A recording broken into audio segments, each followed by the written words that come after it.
নমস্কার বন্ধুরা, Prius cooking ব্লগে আবারও একটি নতুন রেসিপিতে আপনাদের সবাইকে স্বাগত জানাই। আজকে আমি আপনাদের সঙ্গে সম্পূর্ণ নিরামিষ পদ্ধতিতে এঁচোড়ের একটি নতুন স্বাদের রেসিপি শেয়ার করব। আশা করি আজকের রেসিপি আপনাদের ভালো লাগবে।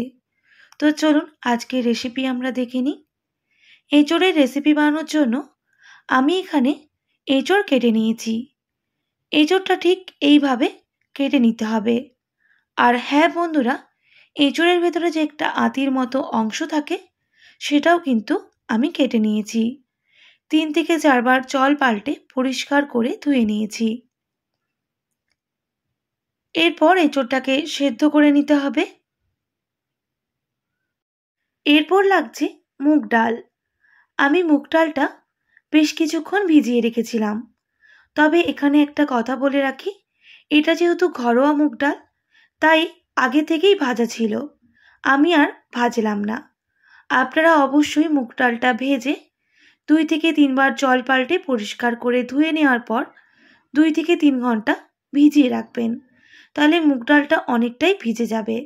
আমি যেহেতু 3 থেকে 4 ঘন্টা ভিজিয়ে রেখেছিলাম, সেক্ষেত্রে মুগ ডালটা বেশ অনেকটাই ভিজে গেছে, তাহলে সেদ্ধ হতে বেশিক্ষণ সময় লাগবে না। আর 3 থেকে 4 বার জল পাল্টে পরিষ্কার করে মুগ ডালটা ধুয়েও নিয়েছি।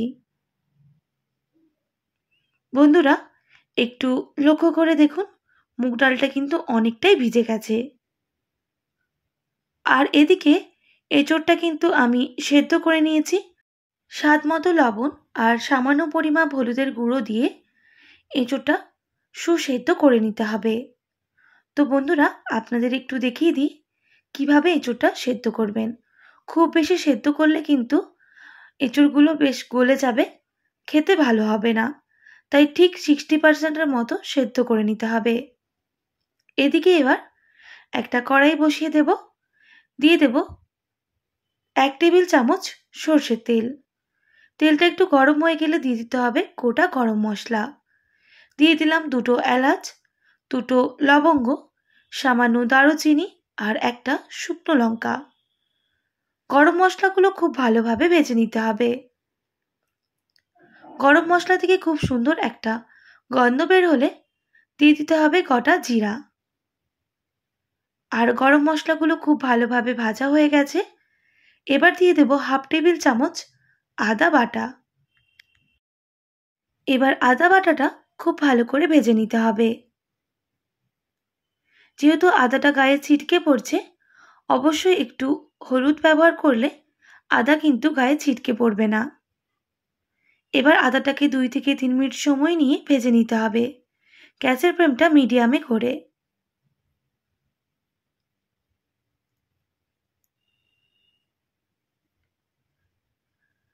আদাটা খুব ভালোভাবে ভেজে নিয়েছি, আদার কাঁচা গন্ধটাও চলে গেছে। দিয়ে দেব একটা ছোট সাইজের টমেটো কুচি। এবার টমেটোটাও ভেজে নিতে হবে আদার সঙ্গে, যতক্ষণ না টমেটো একটু নরম হয়ে আসছে। দিয়ে দেব সামান্য পরিমাপ লবণ। লবণটা টমেটোর সাথে মিক্স করে নিচ্ছি।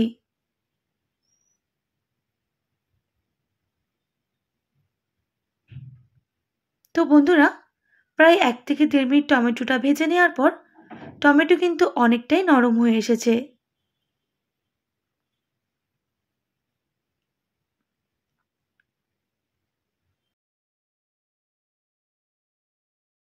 তো বন্ধুরা, এবার গুঁড়ো মশলাগুলো দিয়ে দেব ঝাল লঙ্কার গুঁড়ো সামান্য পরিমাণ, সামান্য হলুদের গুঁড়ো আর সামান্য জিরে গুঁড়ো, আর দিয়ে দিতে হবে কাজু পোস্ত বাটা 1/2 টেবিল চামচ।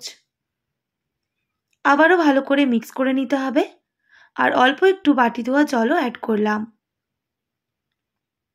এবার মশলাটাকে খুব ভালো করে কষিয়ে নিতে হবে, গ্যাসের ফ্লেমটা লো টু মিডিয়ামে করে।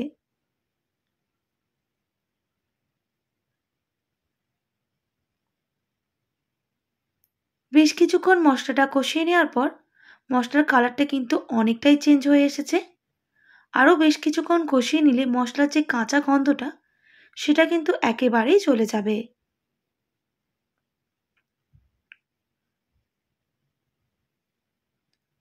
প্রায় 2 থেকে 3 মিনিট মশলাটাকে খুব ভালোভাবে কষিয়ে নিয়েছি আর মশলা থেকে তেল ছাড়াও শুরু করে দিয়েছে।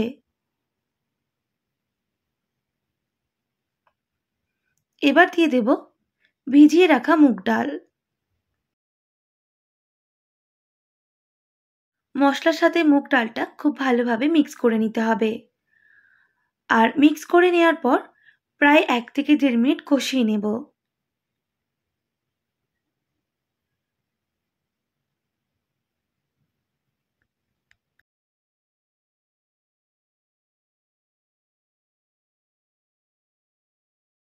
মুগ ডাল খুব ভালোভাবে মশলার সাথে কষিয়ে নিয়েছি। এবার দিয়ে দেব ওই বাটি মাপে 2 বাটি জল। আবারও ভালো করে মিক্স করে নিতে হবে। এবার মুগ ডালটা যাতে খুব ভালোভাবে সুসেদ্ধ হয়ে যায় তাই ঢেকে দিচ্ছি প্রায় 5 মিনিট মতো। গ্যাসের ফ্লেমটা লো টু মিডিয়ামে করে।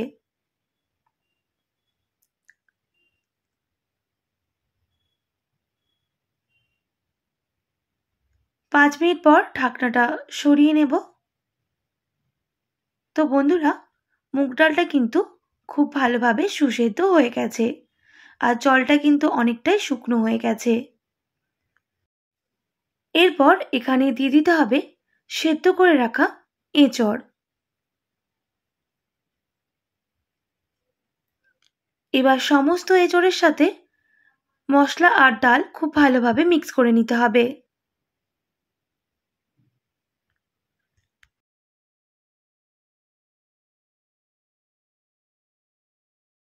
বেশ কিছুক্ষণ কষিয়ে নিয়েছি।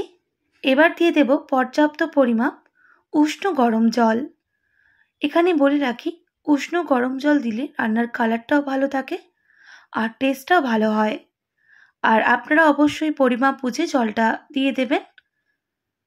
এবার মিক্স করে নিচ্ছি আর সঙ্গে দিয়ে দেব সামান্য পরিমাপ কাসুরি মেথি, শুকনো কাঠকলায় ভেজে রাখা।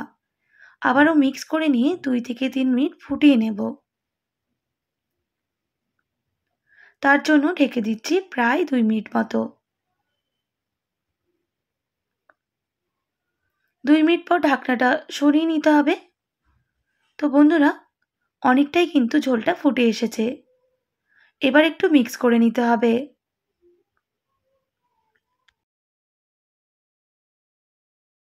স্বাদটা ব্যালেন্স করার জন্য সামান্য পরিমাপ চিনি দিয়ে দেব। আপনাদের যদি অপছন্দ হয়ে থাকে সেক্ষেত্রে স্কিপ করতে পারেন। দিয়ে দেব সামান্য পরিমাপ ঘি। যেহেতু সম্পূর্ণ নিরামিষ পদ্ধতিতে বানাচ্ছি, অবশ্যই ঘিটা ব্যবহার করবেন। দিয়ে দিলাম সামান্য ধনেপাতা কুচি। আবারও মিক্স করে নিয়ে 2 থেকে 3 মিনিট ফুটিয়ে নেব।